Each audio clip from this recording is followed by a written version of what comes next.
Arcane is a show that took the internet by storm last year, and I personally rate it as one of the best fantasy releases of the year. But this has begged the question within book circles: if I loved Arcane, what are some reads that could possibly provide a similar experience? And with the channel having grown so much and brought in so many fans of fantasy and science fiction who do not necessarily read the genres as much but are curious to dabble their little toes on in, I figured I would make a video that says, hey, if you liked this, you might like that. Don't know if that's what I'm going to be calling this series if it takes off and is successful enough to continue as a series, but yeah, let's just call it that for now. Now, I'm going to start this with some abundantly obvious recommendations that I would be remiss to not put in the video, but I'm not going to spend too much time on because you've probably already heard the recommendation or thought of it yourself. And the first one of those is going to be Mistborn by Brandon Sanderson. I'm not going to spend a ton of time here because the Mistborn franchise is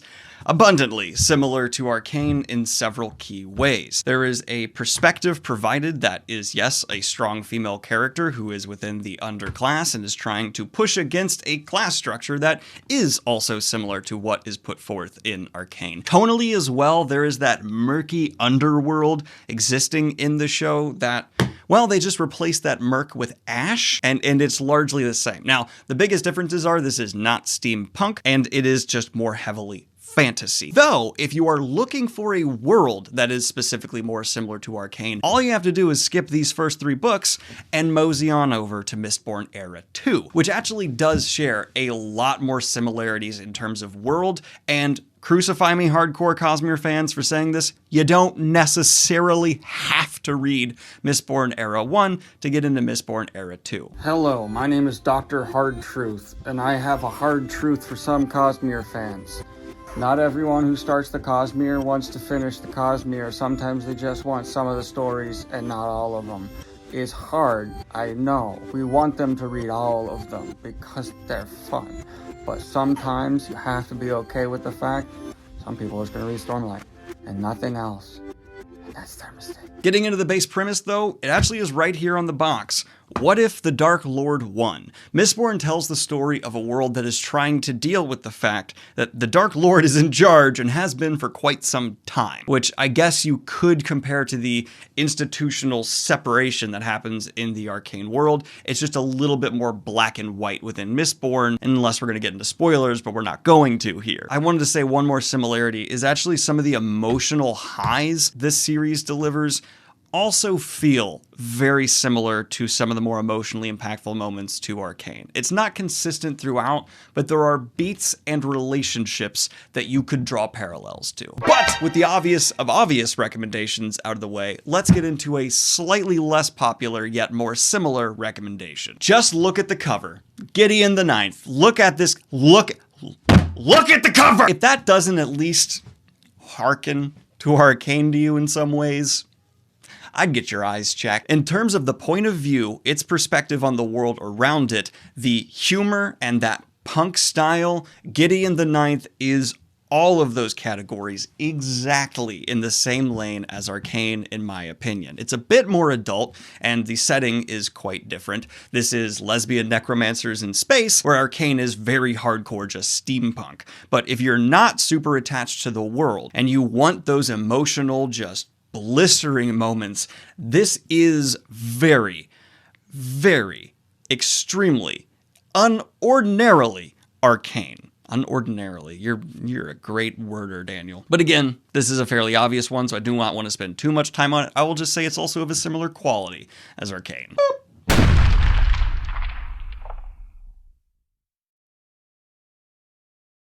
And the final of the obvious recommendations I actually wasn't going to include purely because I've talked about it so much here on the channel that I know there's gonna be some people who roll their eyes seeing me mention it again, even more so than the last 2 picks. Don't worry, the ones after this I have not talked about as much, and that is going to be the Greenbone Saga. This has some similar world building elements when it comes to how the magic system is treated almost in a commodity way. There is the criminal element that is even more so at the core of the narrative of the Greenbone Saga. This is crime urban fantasy. Now let's talk about that urban. Well, urban fantasy and steampunk are vastly far away from each other on the spectrum, they do have some connective tissues that could lead to the world providing some of the same fun you as a viewer had from Arcane. And it's certainly a lot closer than like epic old fantasy sprawling across nations. I also want to say the characterization and representation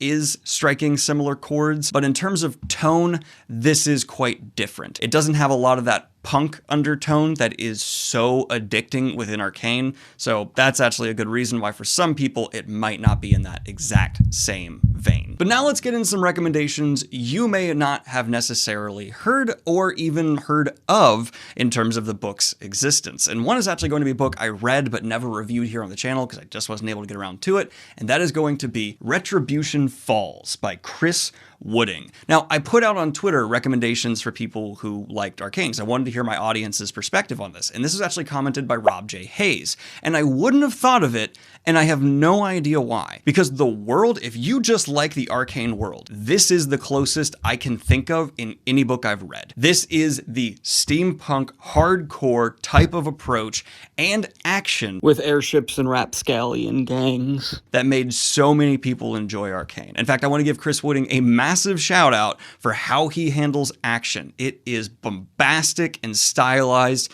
in the way that Arcane's is. But this is not a book that I would have given a absolutely glowing review to, and that is for two key reasons. I found the first half to be kind of boring, just flat out. There's no more clever way to say that. It just wasn't that engaging for me. And two, the characters underdelivered, which is a problem, because if you're loving Arcane, whether you know it or not, it's probably largely due to the agency of the characters and how much personality they had and how much that beginning was just so good at planting hooks in any audience member. But if you stick around all the way to the end, I found it to be a really enjoyable ride, especially for those who love good action and solid world building. Now, there's a specific type of criticism I have seen leveled against Arcane that I don't necessarily agree with, but I figured I could actually give a prediction based on. And this one, once again, is just steampunk. It's steampunk's weird little brother, but it's steampunk. And that is going to be China Melville's Perdido Street Station. The criticism I saw a couple of times against Arcane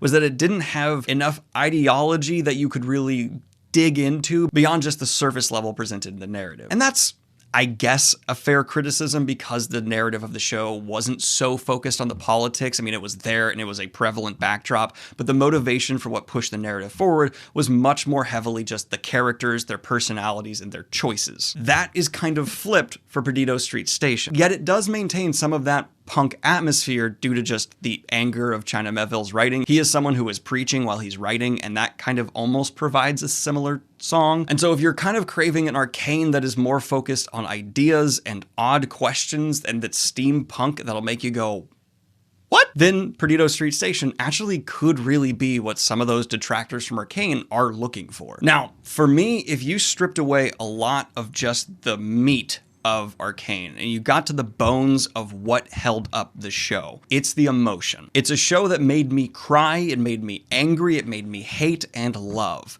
And that is not something you get in every piece of media you pick up, regardless of medium. And so I wanted to find a book that I felt wouldn't always be recommended, and this tweet was the answer. Sword of Kagan. Written by M.L. Wang and released in 2019, this is arguably the best fantasy book released that year. I have never recommended it to someone and them not walk away absolutely loving it. In terms of its emotional impact, its treatment of its characters, and most importantly that allows it to deliver on those emotions, the perspective of the characters existing in this world, it falls in line with a similar emotional journey that Arcane provided, which, if we're getting down to it, is maybe the most important angle to a lot of the reason we love the stories we do. It will not provide you with a same world, though you could say there are similar elements, but this is following the stories of people who are trying to repress a violent, traumatizing past, who are dreading a violent life they are going into, or just trying to survive a brutal world. This is a book that fills its characters with humor and personality and then punishes them in awful ways and makes you feel the way you probably felt in this scene.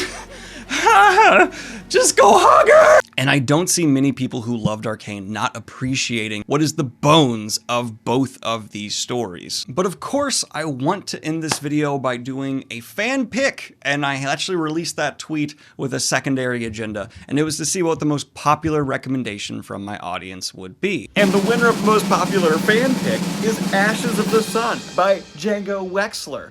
You win being on the green screen, but this was the one that I have not read, but the most fans picked as a great choice with their little liking on them tweeter twatters. So check it on out if it's interesting, yeah. Anyway, everyone, like and subscribe if you have not already. Hit the Patreon if you'd like to support what I do here. I got books, I got merch, and have a good one, y'all. Bye! Oh, wait, and let me know what other books you would recommend to an Arcane fan. Bye.